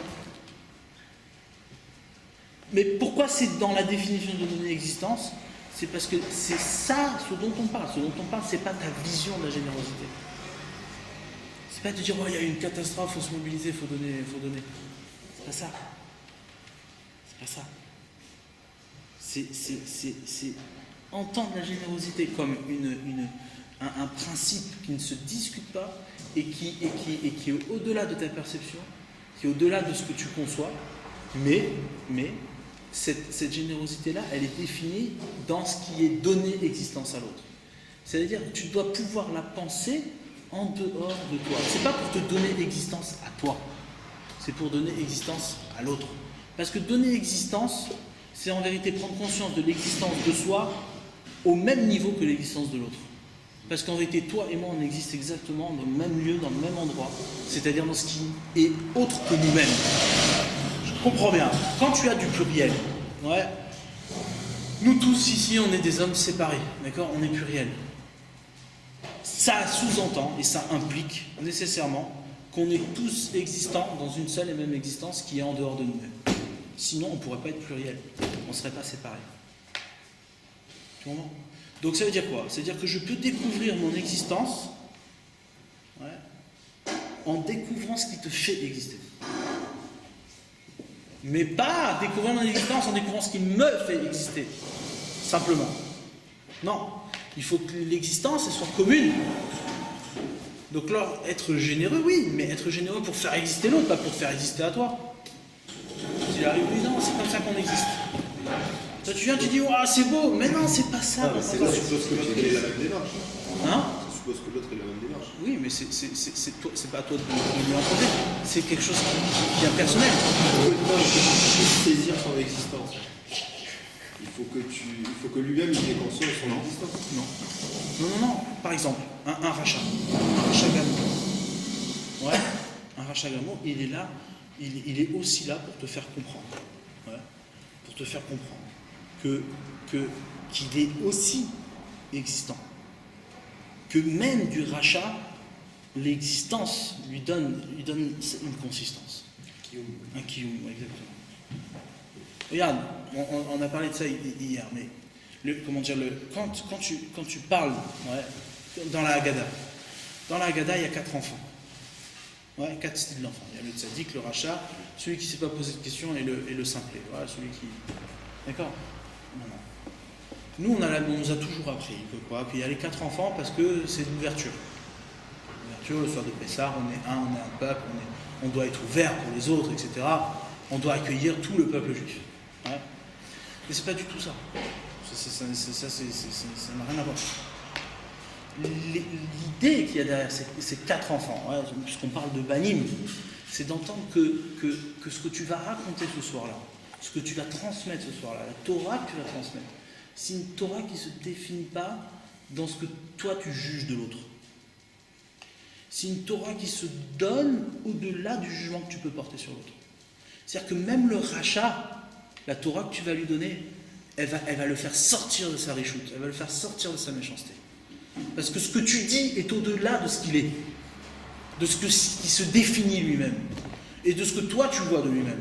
Toi tu vois un rachat, ce soir-là, tu parles de quelque chose qui est au-delà de la vision que tu as de cette personne. Et être au-delà de la vision de cette personne, c'est quoi? C'est avoir confiance que ce que tu vas raconter ce soir-là va complètement enlever la richoute, enlever la méchanceté, faire sortir de sa méchanceté cette personne. En tout cas, que ça a la capacité de... Ça a la capacité, bien sûr. La émoula. Puisque c'est la libération. Ah, exactement. D'accord. Pas arrivé, hein. Ok. Maintenant. Donc, Permet. À la limite, c'est plus simple d'être un évêque à Kadosh Baruch. Tu fais, point, terminé à la ligne. Voilà. Et pourtant, ça, tu dis, c'est existé. Ouais. Non, moi, je trouve pas. c'est-à-dire, pourquoi? Dans la mesure où, en quoi tu es généreux, en quoi tu es. Où est son limite là? Tu es généreux parce que tu découvres la nécessité de l'être. C'est quand tu vois une personne en face de toi qui n'a pas, tu peux raisonner de deux manières différentes. Tu peux dire, premièrement, je vais analyser pourquoi il n'a pas. Ok. Je vais dire, bah, attends, cette personne-là, elle n'a pas. Bah, parce qu'elle n'est pas capable. Ouais. Ou parce qu'elle a fait des bêtises dans sa vie. Ouais. Je ne te parle pas de ce qu'elle va faire pour ton argent, ça c'est encore une autre question. Je te parle de la raison pour laquelle elle n'a pas. Ouais. Donc là tu dis, mais attends, t'as vu, il a déconné, c'est de sa faute. Est-ce qu'on se doit... Maintenant, Pour être généreux, est-ce qu'on doit se poser ces questions? attends, tu peux Non, dire, on a pas attends, besoin. mais je vais te Mais dire ça va pourquoi. nous limiter. Non. Ah oui, Mais ça ah, laisse-moi terminer juste. De dire combien tu veux être généreux. non mais peu importe. Ah non, alors bah là tu es limite déjà. Alors, ça veut dire quoi? Tu vas tout donner? Hein? Non, Si tu vas quelqu'un pas il tout. vient, il te dit, mais si, c'est important ça. Bah, C'est important quand non, même. mais si tu commences à dire pourquoi il est pauvre et pourquoi il est machin, ça veut dire que tu vas commencer Mais tu vas à forcément avoir- intégrer des hop, événements. Mais tu vas forcément intégrer des événements. hein? C'est obligatoire que tu intègres des événements. Bah oui, non, mais alors, Parce dans ce qu'à cas-là- partir du dans moment ce où cas-là, tu es quelqu'un pas il vient, généreux. il te demande, techniquement tu vas lui donner, parce Non, que mais tu es généreux. Et non? Si tu es généreux, tu vas lui donner. Bah non. Comment ça non? Bah, si tu es Non, parce généreux, que tu vas tu lui mets un donner. jugement sur lui. Tu vas porter Mais non, mais une t'as pas écouté. séparation. Si tu es généreux que quelqu'un vient te demander, tu vas lui donner. Alors, si par exemple Mais tu réponds, juges, d'abord. ouais, tu m'attends. Non, Mais si mais- mais si tu juges, D'abord réponds, après on discute, mais d'abord réponds. ta question. Si tu es généreux et que Oui. quelqu'un vient te demander, Oui. tu vas lui donner. Oui, D'accord, maintenant tu vas lui donner quoi? Et combien? je devais suivre mes possibilités. C'est déjà un problème, pourquoi tu bah donnes non. pas tout? Ah ben non, parce que si je lui donne tout, après j'ai plus rien. Bah donc déjà, Non, mais ça, créé c'est ton- pas- c'est pas Mais non, mais tu as créé ça. ton arbitrage, après que ça soit comme ça ou comme ça ou Alors, comme ça. t'as créé un l'arbitrage, il n'est pas là, il n'est pas dans ce que tu vas donner. Mais bien sûr il que est si. dans le fait que tu donnes ou tu donnes pas. Mais non. Ah si, Et si ta mida c'est d'être généreux, bah oui. Eh ben, Non, mais alors le pauvre, il n'est pas généreux alors. pourquoi? C'est pas Parce vrai. qu'il n'a pas. Mais il peut être généreux sans Ben avoir. quoi? Il peut être généreux. Mais c'est en ce cas-là prénom, il a Mais non, quoi? parce que toi tu dis que donner c'est forcément matériel, mais c'est pas forcément matériel. Ben si. Tu peux donner un sourire. Ah bah bien sûr, ah bah bien sûr. Bah, Mais ça, oui, c'est important. Ah, mais Oui, non, mais c'est- ça, mais ouais, mais bon, enfin, pas. Ouais, je sais pas. donc, juste Je pour vais aller, essayer de tout donner. juste pour aller jusqu'au bout. Tu vois, maintenant tu vas commencer à dire, voilà, cette personne, l'origine de ce pourquoi il est pauvre et ce pourquoi il a besoin, c'est ci, c'est ça, etc. Maintenant, il y a des gens qui ont raisonné comme ça et très justement. Ouais, très justement. Ils vont dire, voilà, cette personne, elle est comme ça parce qu'elle a fait ci, ça, elle raisonne comme ça. Non, cette personne-là, elle peut être dangereuse pour la société. Pourquoi? Parce que si je la laisse, si je la laisse comme ça, elle va amener les autres à se comporter comme ça et à être aussi des pauvres. Ouais, et elle va amener une société entière à être branlante, à être bancale. D'accord? Donc nous, qu'est-ce qu'on fait? Ouais. Alors, il faut qu'on trouve une solution. Alors, quelle solution? Si on est Sdom va Amora, qu'est-ce qu'on fait? Alors, on fait quoi? On dit, bah, tout celui qui est en détresse, on le tue. On l'assassine. Pourquoi? Parce que s'il est en détresse, c'est quelque part, il n'est pas capable d'assumer l'existence qu'Hachem lui a donnée. Donc, il défie le divin. Il défie sa dimension d'homme. C'est l'histoire de Sodome et Gomorrhe. Ouais. D'accord? Maintenant, toi, comment tu rejettes cet argument-là? Je vous signale qu'on n'est pas loin de ce raisonnement. Enfin, nous, on pense pas très loin de ça. Pas très très loin de ça. Ouais, je pense comme ça. Ouais. Donc quoi? Comment on peut défier cet argument-là? Mais oui, effectivement, le mec il s'assume pas, donc c'est un problème. Réponse non, parce que quand tu vas lui donner, tu vas le faire exister. Tu vas le faire naître. Tu vas maintenant, par ton don que tu vas lui faire, c'est là où il va découvrir comment on peut s'assumer. Maintenant, toi, tu peux pas. Faut-il que le mec, il ait Tout dépend comment tu vas lui le raisonnement que tu es en train de dire. Parce que Bien le mec, sûr. il a dit, tiens, j'ai pris l'argent et je vais recommencer 3 mètres plus loin. Mais tout dépend comment tu vas lui donner. Si tu as cette conscience-là devant tes yeux, tu vas lui donner de telle manière que tu vas avoir le souci de le faire exister. Ça veut dire qu'au lieu de Si l'argent, toi maintenant tu arrives, tu viens, t'as un type, t'as un pauvre qui est là, qui te fait pitié, qui est devant l'épicerie, qui vient demain, et tu vas et tu donnes et basta. Tu t'as rien fait du tout. Tu vas peut-être lui donner un travail. oui, c'est le mieux. En plus, Non, peut-être. c'est le mieux peut-être que de lui donner de l'argent. Peu importe, mais en tout cas, si tu as cette conscience-là, au moment où tu Ouais, mais dois alors, être généreux, Comment tu as tu cette donnes la conscience de pièce? faire exister l'autre, Dans quel état d'esprit tu vas lui donner la pièce? je sais pas, après chacun va devoir avoir cette conscience-là. Maintenant, dans Non, mais quel cas de figure, etc., pour que etc. lui, il existe. Les choses, elles sont compliquées, je Pour dis que pas lui, qu'elles sont il existe, faciles. comment tu veux transmettre que. Mais déjà, il y a quelqu'un qui est devant toi, l'entrée, il te tend la main. toi comprends que Tu quoi vois, tu lui donnes ta monnaie. Toi comprends que ce que tu donnes maintenant, c'est ça qui te fait exister. Tu comprends? C'est-à-dire Non, mais lui, toi, qui tu- te toi, fait tu exister parles dans ce que toi tu donnes existence à l'autre. Ben voilà, donc toi tu dis que tu le fais exister à lui aussi. Oui, mais tu le fais exister à lui et c'est ça qui te donne l'existence. Le faire exister, c'est ce qui te fait exister. Pas l'inverse. Pas que toi tu viens, tu dis voilà, moi je me fais exister et l'autre en vérité l'existence de l'autre, tu t'en fous pas mal. Ouais. Voilà. Lui, c'est juste le moyen que j'ai d'exister. Bah, s'il n'y avait pas des pauvres, je pourrais pas être généreux. C'est comme ça que la société elle réfléchit aujourd'hui. En plus, être Comme ça généreux qu'on en réfléchit. donnant de l'argent, ça veut dire c'est arrêter sa générosité que de l'argent. Oui, oui, ça peut être bien d'autres choses. Tu peux aussi penser comme ça dans le don de n'importe quoi. Ça veut dire que tu arrêtes, tu dis allez, je te donne, maintenant laisse-moi tranquille. Voilà. Donc ta générosité, elle s'arrête au fait que tu me la mets dans la poche. Donc quoi? Donc, c'est-à-dire, il faut bien comprendre la mécanique ici. Soit tu penses à toi, soit tu penses à toi à travers l'autre, grâce à l'autre. Ou alors tu penses carrément à lui. Pourquoi tu Non, penses à toi? parce que penser à lui, pour lui, ça veut rien dire. Bah, Ça n'existe si, pas. si tu essaies de le sortir de Oui, mais sa pauvreté. mais ça veut dire quoi? Ça veut dire que Le toi-même précède, c'est n'existes ça. pas. Non, mais le On veut précède, que non, tu existes. non, mais tu Hein? vas exister précède, forcément. c'est ça aussi. C'est de penser à lui pour lui. Non, non, parce que penser à lui pour lui, ouais, alors tu vois pas ici, c'est-à-dire tu vois pas combien son existence, ouais, elle est généreuse pour toi. Et ça, c'est de la fausse générosité. Toi, tu es généreux pour Tu lui. es en train de dire qu'il est pauvre pour que toi tu sois généreux. Pourquoi tu es généreux? Non, c'est pas ça que je dis que quoi, peut-être que oui, Hachem il a créé des choses comme ça, mais je dis juste que quoi, que toi, c'est-à-dire prendre conscience du vrai, de l'existence, c'est pas simplement d'être généreux pour l'amida de générosité. Ouais. Ne vois pas dans l'amida de générosité, genre, comment dire, l'ultime définition de l'existence. Non. Parce qu'en vérité, tu prends conscience de l'existence quand tu sais que cet acte que tu as fait, il te fait exister.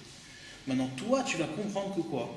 Que tu existes parce que ce que tu as fait exister l'autre. Et donc, tu as découvert combien ton existence, elle est commune à toi et à l'autre. C'est là-bas où on découvre l'existence. Si tu la découvres que par toi-même, tu la découvres que chez l'autre, tu n'existes pas. Il n'y a pas un danger de ça? Hein? Il n'y a pas un danger? Quel pourrait être le danger? L'orgueil. L'orgueil de quoi? Tu dis, c'est grâce Au à contraire. moi. C'est grâce à moi que l'autre il existe. Non, donc non, j'existe. mais ça justement, si tu penses comme ça veut dire que tu n'as pas compris que ton existence est définie dans l'existence de l'autre. Oui, c'est pour ça que je te dis que c'est un danger. Donc au contraire, c'est pas un danger du tout, au contraire, c'est là-bas où tu découvres la vraie humilité. L'humilité, elle se découvre lorsque tu comprends que tu n'es pas à l'origine même de ton existence. L'orgueilleux, c'est celui qui pense qu'il existe parce qu'il se fait exister. C'est ça l'orgueilleux. C'est ça l'orgueilleux. L'orgueilleux, il pense que quoi? C'est bon, c'est moi qui... D'accord. D'accord. Donc les midotes, elles sont... On a déjà parlé de ça une fois, avec les élèves de Rabbi Akiva. C'est un très très bon exemple. Très très bon exemple. Les élèves de Rabbi Akiva, lorsque il y a marqué qu'ils ont fauté et qu'ils sont morts dans cette épidémie, 24 000 élèves de Rabbi Akiva qui sont morts dans cette épidémie, qui est que ils sont morts parce que l'onagou kavod zelazé, ils ne se sont pas respectés les uns les autres. Alors nous, on arrive, on dit quoi? Ouais, ils n'ont pas respecté la parole de l'autre. Ouais. Et ça, c'est le sens simple. C'est le sens simple, effectivement. On peut très bien imaginer, oui, non, il ne respecte pas la parole de l'autre, il ne respecte pas la Torah de l'autre, il ne respecte pas ce que l'autre il a à dire. Ouais. Mais si c'était ça, alors tu as rendu les élèves de Rabbi Akiva des blaireaux. On ne tue pas des gens dans une épidémie à cause de ça. Ça ne veut rien dire. Surtout les élèves de Rabbi Akiva. Surtout les élèves arabiques. Donc c'est quoi la Un bureau, profondeur? il ne comprendrait pas ça. Hein? Un bureau, il ne comprendrait pas ça. Ben, non seulement ils ne comprendraient pas ça, mais là ici, on parle de gens qui sont érudits. Et comment tu peux imaginer une seule seconde que des gens qui sont érudits peuvent tomber aussi bas de ne pas respecter la Torah de l'autre? Ça veut rien dire, c'est le béaba, c'est le alphabet, ça. Maintenant, c'est vrai que c'est ça qui s'est passé, mais ça s'est passé dans une certaine complexité. Ça ne s'est pas passé simplement, voilà, il n'a pas respecté la parole de l'autre. C'est absurde d'imaginer que c'était ça. D'accord? Donc qu'est-ce qui s'est passé? L'onag kavod zelazé, c'est quoi? C'est-à-dire que, il faut comprendre, la Mishnah elle dit comme ça, elle dit Ezeu mechoubat, quel est l'homme honorable? Amechabed et abriot, celui qui honore les créatures. Alors moi, si j'avais écrit la Mishnah, j'aurais dit Ezeu mechoubat, quel est l'homme honorable? Celui qui respecte l'autre, celui qui respecte son prochain, celui qui respecte son semblable. D'accord? Mais là, la Mishnah ne dit pas ça. Elle dit Ezeu mechoubat, quel est l'homme honorable? C'est celui qui respecte les créatures. Et toute créature, la fourmi, le moustique, n'importe quelle créature. Et ça perd son sens. Pour un humaniste, ça perd son sens. De quoi tu me parles? Je suis un homme honorable, moi, parce que j'honore une fourmi? Non, tu ne l'honores pas. Tu ne le considères pas. Tu la respectes.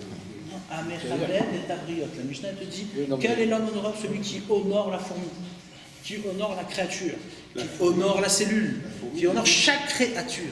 C'est pas la créature elle-même, c'est la création de Hachem qui l'honore. Oui, certes, mais elle est portée par cette créature. Elle est portée par cette créature. Maintenant, qu'est-ce que ça veut dire? Ça veut dire quoi? La Mishnah par ailleurs, elle dit c'est quoi kavod? Quel est le kavod? Elle nous dit en kavod et la Torah. Il n'y a de kavod que la Torah. Que la Torah, il n'y a pas d'autre kavod dans le monde. Ça veut dire quoi? Ça veut dire que, en vérité, Hachem, il t'enjoint à honorer chaque créature, parce que dans chaque créature, tu dois découvrir la Torah qu'il y a déposée. Chaque créature porte de la Torah, porte la révélation du divin, porte la parole divine. Chaque créature. Les moustiques, Ouais. C'est pour ça. ils supportent pas ça. C'est comme ça qu'on peut comprendre, c'est pour ça que tu fais de reporte à chaque fois que tu Il y en a, quelque chose. Voilà. Que ce soit Non, ça c'est encore une autre raison. Tu as raison, mais tu peux honorer à travers ça. Mais la raison pour laquelle on bénit avant, c'est parce qu'on a un profit et qu'on ne peut pas voler Hachem. On ne peut pas le voler. Ça, c'est ce qu'on nous explique. C'est comme si tu volais à 14 jours quand tu manges sans faire une bracha. Mais maintenant, quand tu vas pêcher et tu prends des poissons, quel kavod tu fais au poisson, si ce n'est que pour le manger. C'est ça le kavod. Oui, c'est vrai, tu as raison. C'est une forme de kavod parce que tu vas y découvrir la Parce Torah que tu qui est le dans tues lui. quand même, le poisson. Et tu le manges parce que justement, tu vas. La béhéma, tu vas la tuer, tu Et- vas pas. mais tu la sanctifies. Mais tu la sanctifies pas par la bracha. Peut-être Tu c'est l'as aussi fait une par la- façon de ça, tuer. c'est- Ça, c'est Ce le pourquoi kavod. tu vas la manger. Tu as raison que la bracha, c'est une certaine dimension. Mais comment dire, tu la sanctifies parce que tu l'as mangée à ta table de Shabbat. Parce que tu l'as mangée pour étudier la Torah. Parce que tu l'as mangée, tu comprends? Maintenant, Quand tu tues un moustique, tu te gonfles. Hein? ah bah, peut-être qu'il ne faut pas le tuer. C'est ça. Non, si c'est Tu dangereux, payes le si bon. c'est truc, c'est différent. Bref, peu importe. Chaque cas, réfléchissez tout seul dans C'est un votre coin. moustique de Hachem. Mais maintenant, Donc tu dis que vu que te gonfle, non. il y a marqué que Révi, il n'a pas eu de pitié.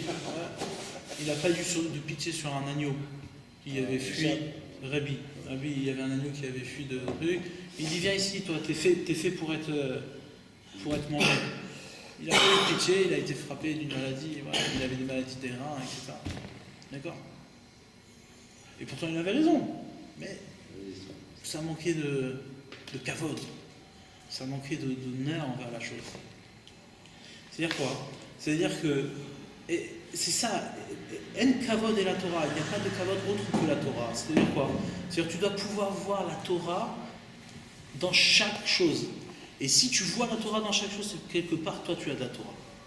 C'est-à-dire quoi? C'est-à-dire qu'il y a ici, en commun, un enseignement qui vient d'ailleurs et qui vous fait exister, toi, lui, moi, chaque créature. Chaque créature nous font exister ensemble. Il y a une dimension qui fait exister ensemble. C'est-à-dire que tu as cette humilité de comprendre que ce qui est en face de toi n'est pas là pour être consommé et être toi, mais est là pour découvrir ce que tu es dans ce que lui, il est. D'accord? Nous qu'est-ce qu'on fait? En général, on s'intéresse à une personne pour savoir qu'est-ce qu'elle va nous rapporter. Alors, elle peut nous rapporter des choses plus spirituelles, l'amitié, la sympathie, la présence, de l'aide, ce que tu veux, ou même la possibilité de pouvoir aider des gens aussi. Ouais, peu importe. Mais c'est-à-dire que nous, on est des consommateurs. La première chose à laquelle on pense quand on voit quelqu'un, on ne pense pas à découvrir notre existence. On ne pense pas à découvrir ce qui existe. On pense juste qu'est-ce qu'on va en faire. Ah, celui-là je l'aime, celui-là je l'aime pas. Je sais pas pourquoi celui-là je l'aime pas. Ça existe des gens comme ça. Et des gens ils disent celui-là, sa tête elle me revient pas. Je sais pas, il m'a jamais rien fait, mais sa tête elle me revient pas. Là il y a un problème. Là, il y a un problème. D'accord? D'accord? Donc quoi?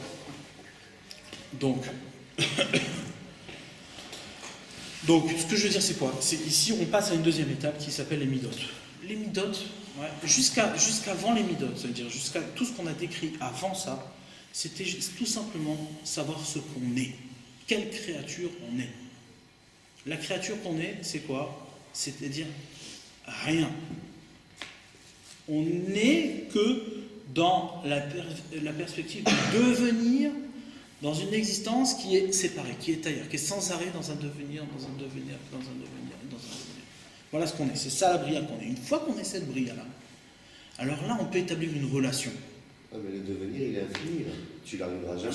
Mais oui, bien sûr, il est. Sans arrêt, arrêt, la recherche de ce devenir. Sans arrêt. Parce que tu n'atteindras jamais. Jamais, tout le temps. Tu seras toujours comme ça. C'est ça être. C'est ça être. Maintenant, une fois que tu as ça, alors de toi peut sortir une relation. C'est-à-dire, une fois que tu as pris conscience de ça, alors tu peux établir une relation avec Hachem.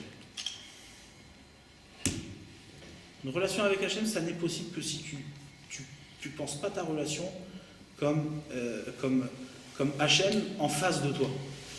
Ouais. Tu penses ta relation avec Hachem à partir de ton absence, de ce que tu es absent. Combien tu portes l'absence pour pouvoir te projeter vers l'existence, sans arrêt. Une fois que tu as ça, tu as une relation possible. Il y a une parole possible. Maintenant, toi, tu n'es pas source de cette parole. Hachem, il te parle. Hachem, il te parle, c'est quoi Hachem, il te parle? C'est des midotes. C'est-à-dire, tu es le reflet. Avoir des midotes, c'est être le reflet de la dimension divine. Et d'où on apprend qu'on doit avoir des midotes, c'est marqué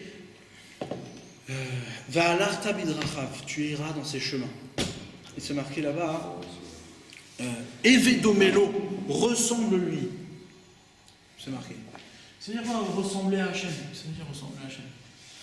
Ça veut dire que dans ton comportement, on voit qu'il y a une exigence, hein, il y a ici une parole, il y a quelqu'un qui s'adresse à toi. Dans ta manière d'être généreux, tu as montré qu'il y a quelqu'un qui t'a parlé. Il y a quelqu'un qui t'a parlé ici. Il y a quelqu'un qui s'est adressé à toi. Donc c'est-à-dire que ta présence, ton être rayonne l'existence. Mais rayonne l'existence au-delà de toi-même. Quelqu'un, en général, quelqu'un qui parle de lui-même, on ne l'écoute pas. C'est impossible. D'accord? On écoute une personne lorsqu'elle parle de ce qui est pour toi, pour moi, pour lui et pour tout le monde. Sinon, on ne l'écoute pas. D'accord? La seule manière qu'on a de l'écouter, c'est qu'il soit un politique, c'est-à-dire qu'on a un intérêt commun. Ouais. Il me balance des allocations familiales, il me donne du travail, mais dès lors qu'il n'y a plus de travail, hop, je ne l'écoute plus. D'accord? L'autre, il dit des bêtises, c'est pas grave, on s'en fout. L'essentiel, c'est ce que j'ai, c'est ce que je peux avoir. D'accord? Ah, mais ça, c'est pas existé, ça. Ah non, pas du tout.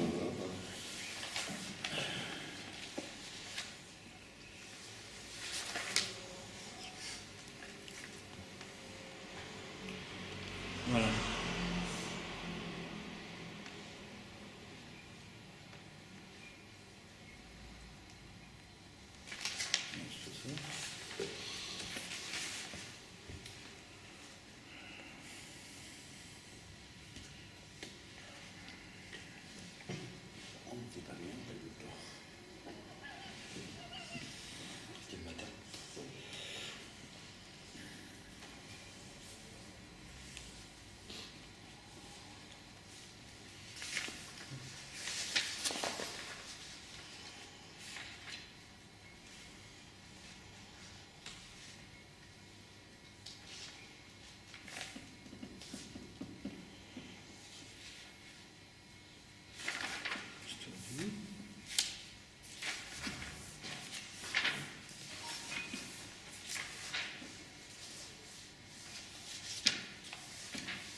Voilà, ve'alarta bidrachav. C'est-à-dire, on est ordonné d'aller dans ces chemins-là. En vérité, les midot, elles sont appelées derer. On a vu derer etz achaim, le chemin vers l'arbre de vie. On a dit derer, c'est derer eretz. Derer eretz, c'est quoi? C'est les midot. C'est les midot. Maintenant, d'où on sait qu'on a des midot, ve'alarta bidrachav. C'est-à-dire, les midot ne peuvent se saisir que dans un déplacement. Si tu ne vas nulle part, si tu restes là où tu es, c'est pas des midot. Ouais. Le type il peut être généreux naturellement, mais s'il est généreux à partir de ce qu'il a toujours été, c'est pas une mida. C'est pas ça. Voilà. C'est un héritage. C'est un héritage. Il vit dans le prolongement de lui-même, mais il ne devient pas. Maintenant la mitzvah, d'aller dans ces chemins-là, c'est les bons chemins droits. Tu iras dans ces chemins. Tu dois ressembler à Hachem. Tu dois aller dans ces chemins. Et il continue, car limdu befirush mitzvazo. Ainsi nous ont enseigné dans cette mitzvah-là, ma'unikra chanun afata ye chanun. De la même manière que lui, il est chanun, ouais, il est miséricorde. Chanun, c'est pas vraiment miséricorde, c'est qu'il accepte, qu'il t'écoute, qui te donne. Alors toi aussi, tu dois être aussi comme ça. Ma'unikra rachum afata rachum. Si lui il est miséricordieux, toi aussi tu dois être miséricordieux. Ma'unikra kadosh, de la même manière que lui il est kadosh, toi aussi tu dois être kadosh.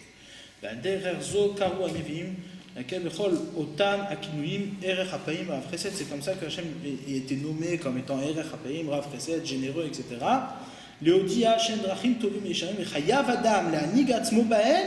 L'homme a l'obligation de se comporter suivant ces midot-là qui ont été révélés par Hachem. Ou les idamot elav kefikuchu, et de lui ressembler, à Hachem, suivant sa force, suivant ses forces. Donc l'exigence ici, c'est de ressembler à Hachem. Ouais. C'est-à-dire quand tu fais un acte de générosité, quand tu as une expression de mida, tu dois montrer combien tu cherches à ressembler à Hachem. Et travaille Inès avec le Chesed par exemple. Eux, leur travail, c'est de travailler leur générosité au-delà de ce qu'ils sont généreux, c'est tout. Tu comprends? Tu sais, souvent tu entends des gens, celui-là, il a fait en mort, il est né comme ça, en fait. Il a toujours vécu comme ça. Donc son travail, c'est d'aller au-delà de cette générosité-là. C'est-à-dire, comprends bien que la bonne mida... Il est déjà généreux, le Chesed, comment tu veux? Oui, mais il y a toujours un dépassement aussi. Toujours, parce que être généreux, c'est pas dans les capacités de l'être. C'est donner existence. Et tu peux toujours donner existence. Les autres, c'est juste par rapport à eux. D'accord. Il a Dieu fait ça. Non, même les gens, ils voient que personne. Oui, bien sûr, il peut là-dessus. En investissement, c'est de l'argent. C'est pas forcément de l'argent. Pas forcément. Maintenant, regardez. Les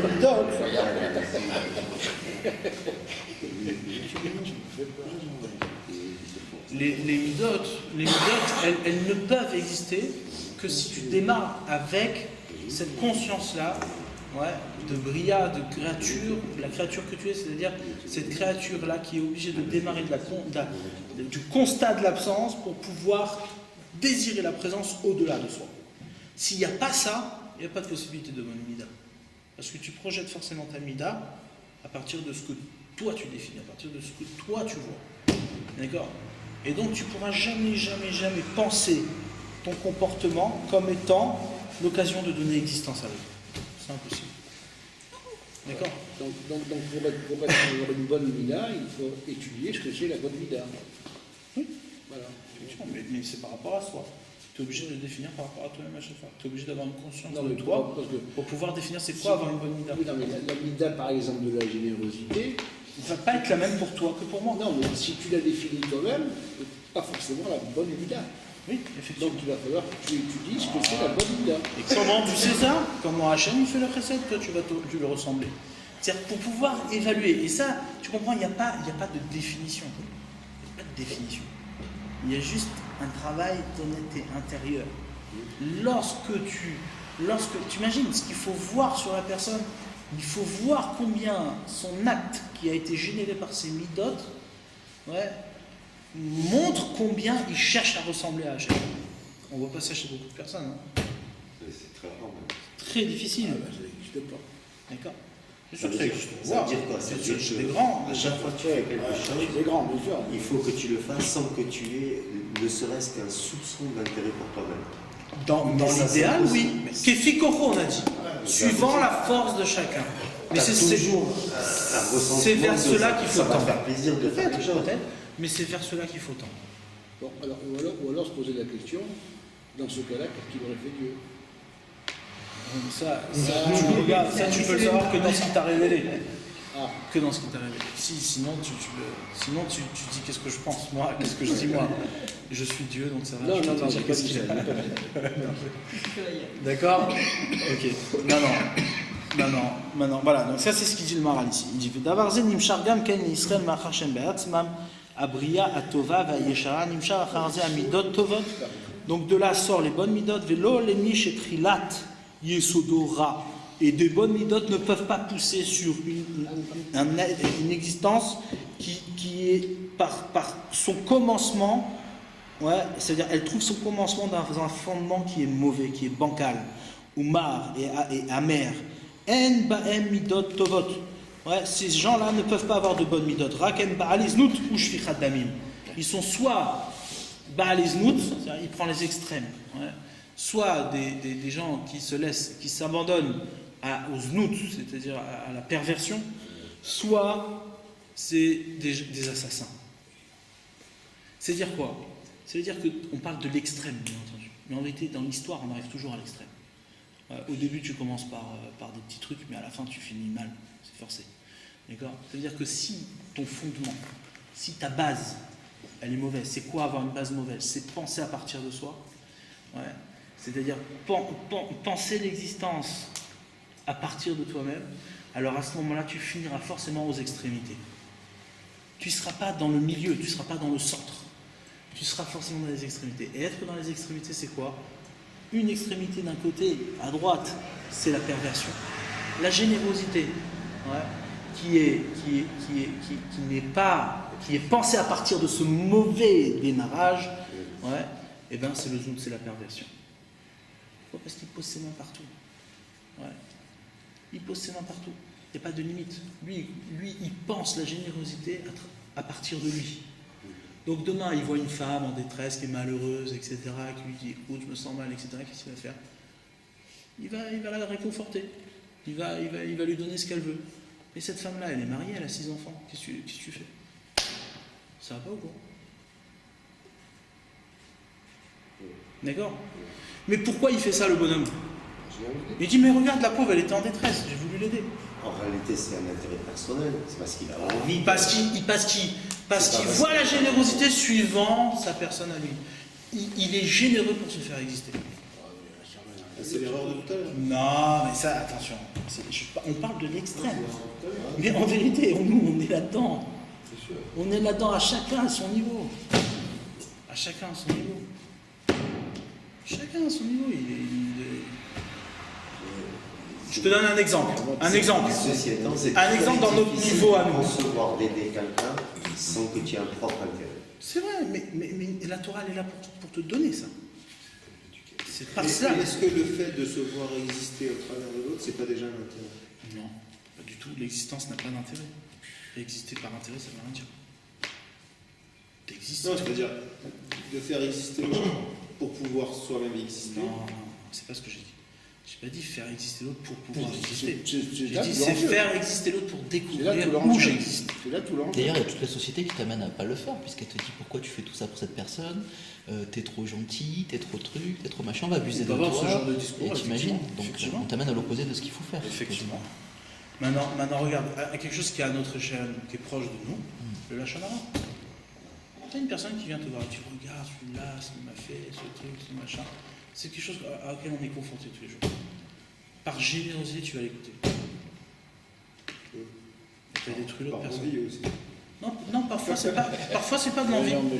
Parfois c'est pas de l'envie. C'est juste que cette personne te fait de la peine. Ça peut. Ça arrive. Ça arrive. Laquelle qui te fait de la peine? Non, mais Qui des fois, raconte, tu te dis. Celle qui raconte. Des Elle fois, vient tu- te voir, elle est en détresse, elle est machin, elle est en pleurs. Elle te Ça la raconte un soulage. beau lachonara. Tu écoutes parce que ça la soulage. Non, Parce si que c'est tu sais les que ça lui toilettes, fait du bien. si c'est les toilettes, Peut-être que c'est t'as pas le différent. droit. Non, attends, oublie les toilettes. Non, je peux pas de toilettes. Je peux pas dans un cas où c'est permis. Je peux pas dans un cas où c'est interdit. D'accord? Quand quelqu'un il vient te pleurer, voilà ce qu'il m'a fait. Bon, des fois, t'as pas envie, mais tu écoutes quand même. Pourquoi? Parce que tu dis, Par bon, générosité. Ça la soulage, ça lui fait du bien. Voilà. Et ben ça, c'est du znout, ça s'appelle. Ça, t'appelles ça du bien. Bien sûr, c'est du znout. C'est une forme de znout. C'est une forme de perversion. Tu te lies avec une personne avec laquelle tu n'as pas le droit de te lier. Pourquoi tu appelles pas ça la générosité à ce moment-là? Parce que quand même, tu le fais pour la soulager, parce que tu sais que ça va lui faire du bien. C'est une générosité mal placée. Tu détruis l'existence de l'autre en l'écoutant ça.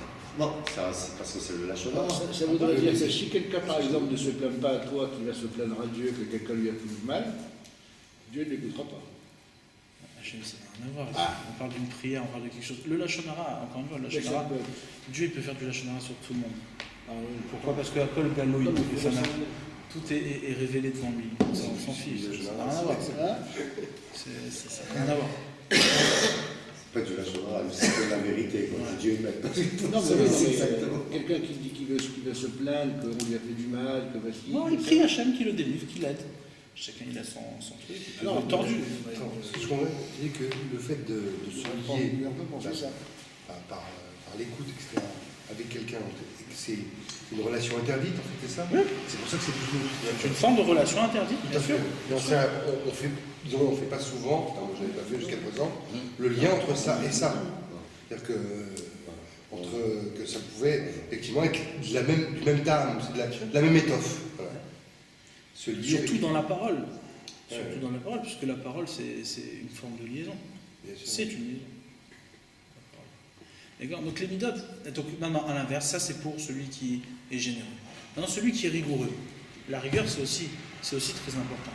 Le mec il est rigoureux, c'est-à-dire il y a un cadre, il faut poser les choses telles qu'elles sont véritablement, il ne faut pas mentir, il faut être vrai, ouais, faut pas, d'accord? Il faut être dans le vrai, d'accord? Dans ce qui est concret. Maintenant, à force de vouloir être concret, qu'est-ce qui se passe? Ouais. Tu vas penser la rigueur dans la destruction de l'autre. Si l'autre il n'est pas comme toi, si l'autre il n'est pas comme ce que veut la rigueur, tu vas le faire disparaître. C'est pour ça qu'on dit que la personne, elle tombe dans ce qu'on appelle le meurtre. Elle assassine les gens. Elle assassine les gens. Elle assassine les gens, pourquoi? Parce que tu dis non, ouais, il faut, il faut pas transgresser ces principes-là qui sont les principes de liberté, égalité, fraternité. Maintenant, lui, il les a complètement éclatés, ces principes-là. Mais il les a éclatés, peut-être pas forcément par défi, peut-être pas forcément, peut-être il a une autre manière de voir les choses. Mais toi, on ne discute pas. Celui-là, on le défonce, on l'assassine, on le balance. Il est en dehors de la réalité. Maintenant, peut-être qu'il a raison, qu'il n'a pas raison, peu importe. Mais il n'empêche que quoi? Que lorsque tu penses, 2 secondes, lorsque tu penses l'existence à travers toi, c'est-à-dire à travers ce que toi tu définis l'existence, tu es forcément un assassin. Il y a forcément des gens qui sont sur le C'est toi carreau. qui définis cette existence. Oui, bien D'accord, sûr, d'accord. bien sûr. Mais pourquoi? Parce que quand c'est pas toi qui l'as défini, tu peux faire ce que tu veux. C'est impossible. Tu ne veux pas tuer les gens. Il n'y a aucun commandement qui Ouais, mais te c'est demande ta vérité. d'assassiner C'est des ta gens. vérité. Ah bah, c'est une transgression de Shabbat, c'est lapidation. Non, mais ça, attention. La lapidation, c'est pas toi qui tues. Bah oui. Attention. Qu'est-ce que tu veux? Ah, mais Quand tu Non, balances des c'est tailles, la les pierres. C'est Non, la bah, c'est vérité. la pierre. non, regardez bien, c'est très important là, très très important. La Torah, ouais. La Torah, elle a jamais dit, ouais, elle a jamais dit que l'homme, il doit tuer une personne qui fait pas Shabbat, jamais. La Torah, elle a dit. Qui a transgressé le Shabbat, qui a été chercher du bois en dehors du camp. Pourquoi? Parce que Dieu, il a dit tu tues. Maintenant, regarde bien jusqu'où ça va cette histoire. On était tellement conscient, le peuple juif, c'est le seul peuple qui était tellement conscient que c'était Dieu qui lui avait dit, que lorsqu'il a vu que il y avait trop de gens qui étaient Mechalel Shabbat. Ouais, ils ont dit c'est bon, on arrête de tuer maintenant. Ça sert à rien du tout. C'est n'importe quoi. Pourquoi? Parce qu'ils étaient conscients que c'est Dieu qui a dit. Et que c'est pas à toi de dire. C'est pas toi maintenant. C'est-à-dire, ici ça veut rien dire.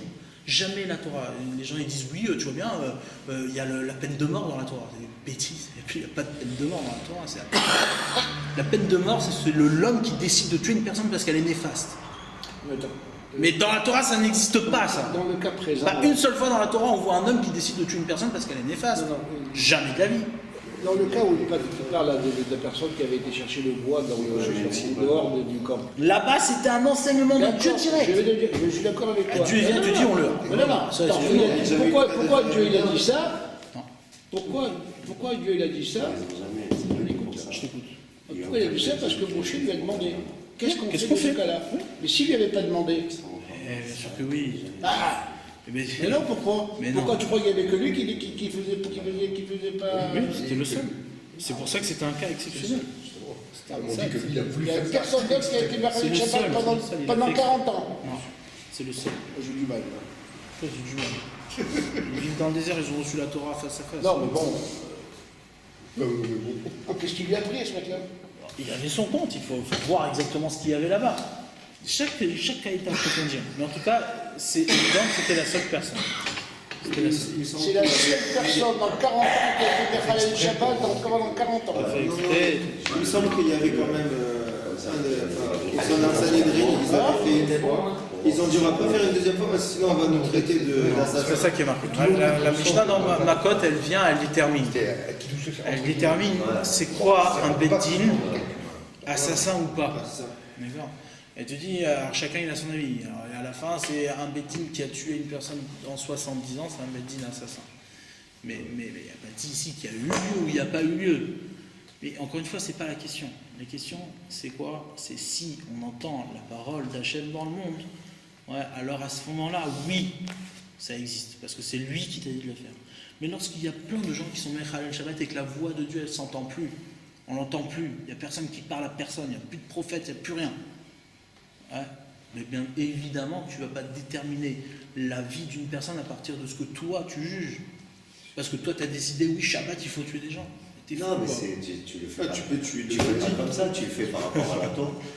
Non, mais non, ça, c'est pas possible. C'est pas possible. Parce que c'est à partir.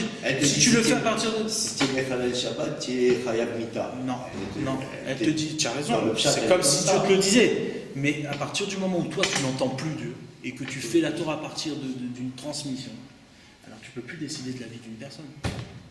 Et puis, Pas possible. Mita, qui doit te tuer? Chayav Mita. Parce Personne. que c'est l'homme ou c'est Akadosh Baruch Hu? C'est Hachem. C'est ça. C'est Hachem. C'est ça qu'il faut comprendre aussi. C'est pour ça que je dis. aujourd'hui. C'est pour ça que je dis que c'est le seul De peuple. toute façon, depuis qu'ils sont rentrés en Eretz Israël, ils n'ont jamais condamné un homme en fait. Oui, peu importe, mais ça veut dire, ce qu'il faut comprendre ici, c'est que c'est le seul peuple qui a compris de lui-même. C'est quand même incroyable. Là, ici, ça, c'est une lumière éclatante de la puissance de la Torah.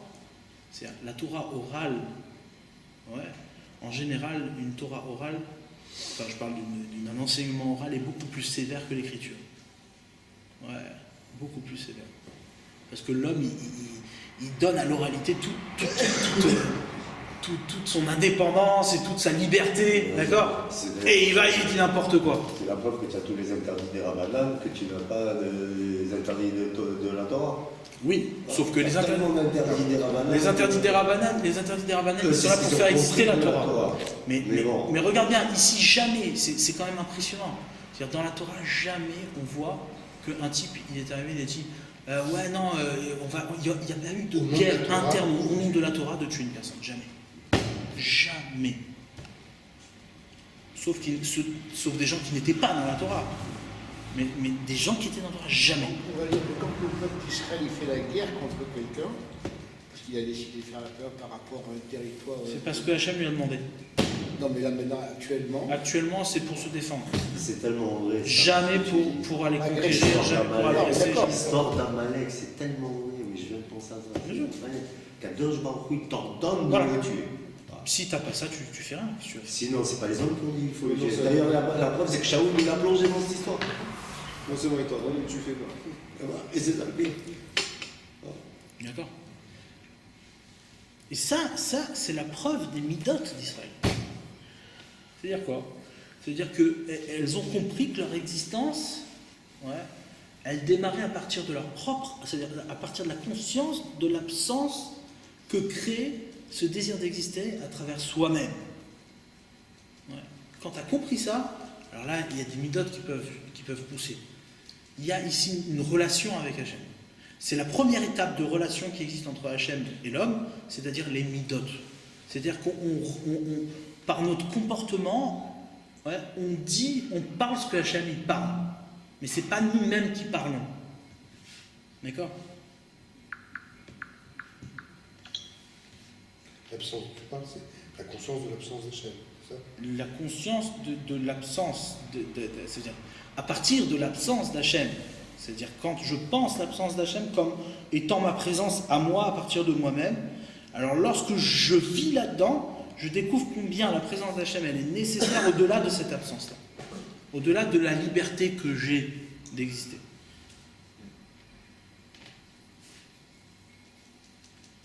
D'accord? Donc là, on a passé une deuxième étape qui s'appelle les midotes. C'est-à-dire, les midotes, elles existent, elles poussent sur cette base-là. Avant ça, il n'y a pas de parole, il n'y a pas de relation. Il y a juste l'écrasement, c'est-à-dire l'effacement de l'existence pensée par soi-même. C'est ça la créature. La créature qu'Hachem a créée, c'est l'absence. Au cœur même de cette absence, on crée le désir de découvrir l'existence au-delà, sans arrêt. Ouais. Une fois qu'il y a ça, c'est ça la bonne créature. Une fois qu'il y a cette créature, alors il y a une mida, il y a une relation qui s'établit entre Hachem et l'homme. C'est-à-dire que l'homme peut refléter l'existence d'Hachem. Par son comportement, il éclaire, c'est-à-dire il donne ouverture, c'est comme s'il était le passage de l'existence dans ce monde. Il manifeste l'existence dans ce monde. L'existence venue d'ailleurs. Une existence qui, quand je vois cette personne faire, je dis tiens, il veut ressembler à autre chose que l'homme. D'accord?